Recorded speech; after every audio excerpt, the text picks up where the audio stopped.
Hey everyone, welcome back to my channel. Thank you for tuning in. So I just wanted to sit down and take a moment to share with you what my travel experience has been like so far. I want to share with you how it is I came to Johannesburg, South Africa, who I used, what the process was, what the flight was like, and just being here in these surroundings. It's just, just such an amazing experience. So let me get started by saying that I booked my accommodations through um, Mark and Dr. LaTasha Blanton from The Real South Africa. They have a website that you can go to if you're interested in booking any trips to South Africa. It's called info at therealsouthafrica.com. And then they also have a YouTube channel called The Real South Africa. And so watching their videos really inspired me and made me feel comfortable about making the reservations to come here through them because I was planning to come here anyway, but it's just nice to know that they are a resource here because they've been here for so long doing these tours for African Americans and people in the diaspora who are interested in coming to South Africa and visiting and seeing and even possibly relocating. And there's a really good sized African American expat community that's here. So I had a chance to meet a few people yesterday as I hung out with the Blantons and had a nice meal. We were just hanging out. Like I said, I'm in a really good location here. A few, maybe just a few feet away from the mall where there's plenty of shopping and eating and just it's just such an amazing atmosphere. It feels like a promenade, like in the United States. Just people everywhere hanging out. Everybody's wearing their mask. Everyone's taking precautions with sanitizing, and it's just really they're very conscious here about the health and the sanitation and whatnot. So it's just really nice to see, just to be a part of a sea of black people, just everywhere from well-to-do to, I mean, you see it all. You see people with money, you see middle class, you see some people that are definitely struggling, but it's a variety. It's a nice blend of just reality. You know what I mean? So being here is just again an amazing experience.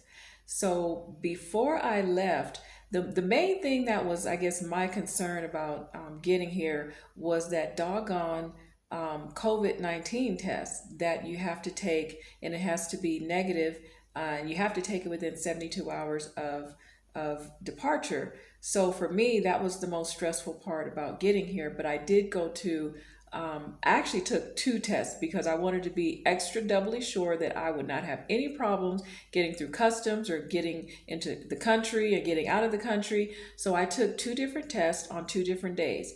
So I took a test on the Tuesday before I left, and I took a test on the Wednesday before I left because I wanted to make sure again that I was within the 72 hours.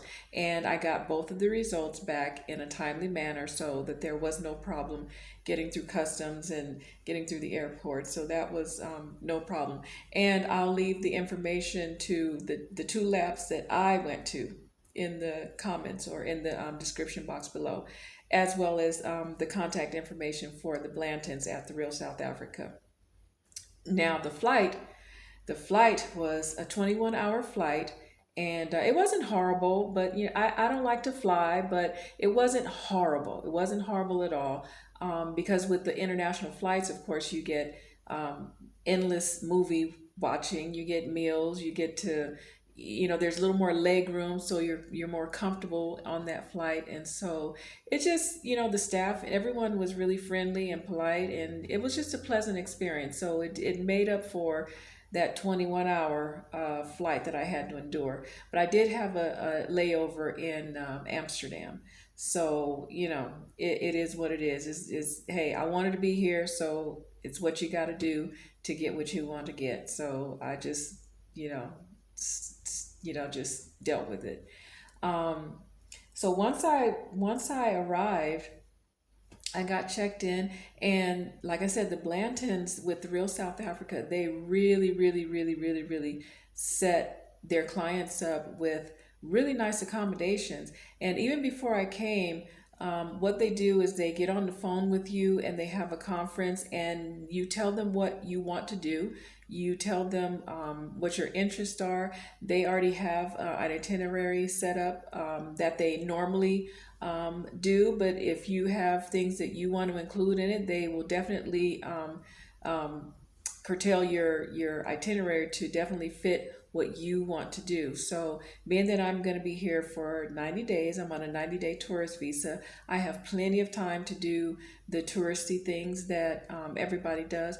But my main purpose for being here is that I want to explore. I want to look at real estate. I want to look into business opportunities, just overall lifestyle, what the cost would be for medical, dental, optometry, just for services and quality of services. And walking around that Rosebank Mall and Courtyard, oh my goodness gracious. You definitely get your exercise in. There's shops galore, galore, galore, galore.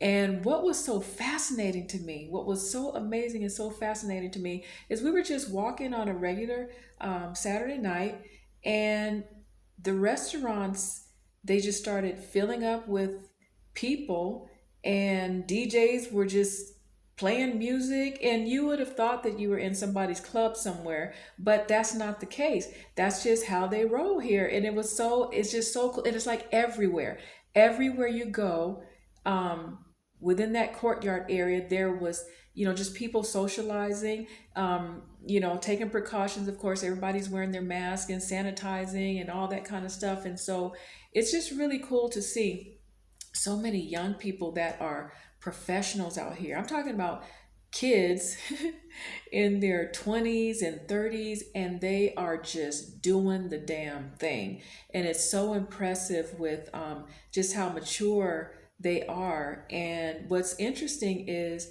a lot of the apartheid ended in 94. And so that was during the time when, so kids born after that time, they had no idea of what life was like during apartheid. And what's interesting is apartheid really parallels the civil rights movement that we're accustomed to and familiar with and have experience with in the US. And so for us, it would have been our parents and grandparents who really went through the thick of it, whereas here with these folks, the people that are my age, which I'm in my 50s, early 50s, so the people that are my age, they actually experienced segregation and all the horrible things that went along with apartheid. And I mean, it's just, mm, just makes you angry. The same way the civil rights movement and civil rights and Jim Crow and just the whole history with Black America and the U.S. It parallels, and it's disturbing. It really is disturbing, but it's definitely a lesson that no one will forget. The museum is erected to definitely document that history of Nelson Mandela's and others, many, many others who, sacrificed for the rights of the citizens here. And so the history is amazing. The cultures, there's so many different cultures here, and they're very proud of their cultures, and they're very proud to share their cultures with you and the history with you. And everyone is just so doggone polite and friendly here.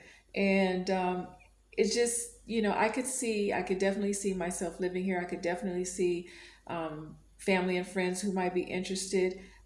It's just like being in the US. The only thing is that you are the majority. Literally, you are the majority. So there's nothing that's going to hinder you or block you from succeeding other than yourself. So there's plenty of business opportunity here. There's just anything you're interested in doing or want to do, it's definitely something that you can consider doing here.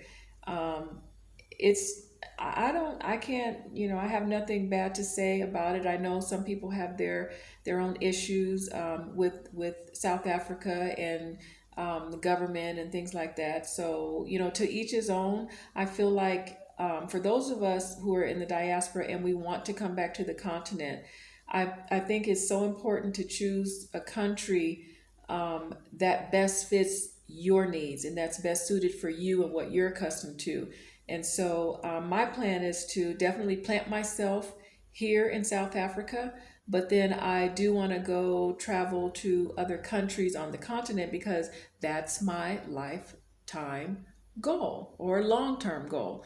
Um, Definitely want to do that. So I look forward to exploring. And hey, I'm retired, so I can do whatever I want whenever I want. So that's my slogan. Hey, Asha means life, and it's all good. I'm here to live. So I think that's going to do it for now. Um, I do have some other activities scheduled, and I'll just come back and report and try to get some pictures in and show y'all some things as time allows. But I'm still also trying to recover from jet lag because I'm just, woo, this is really interesting. So, but I'm enjoying myself and I'm having a good time. And to all of my family and friends out there, yes, I am safe. There's nothing dangerous going on over here. I feel like I'm safer here than a lot of you are in the cities and the states that you're in. So I'm amongst my peeps. I'm amongst the peeps, and all is good. All is good. So I'm in good hands. And anyway, again, that's going to do it for now. And feel free to leave any comments or if you have any questions for me, feel free to leave them down below and I'll be happy to engage you in any conversation. Hey, I'm here. So until now, or until next time, y'all, don't forget, Asha means life.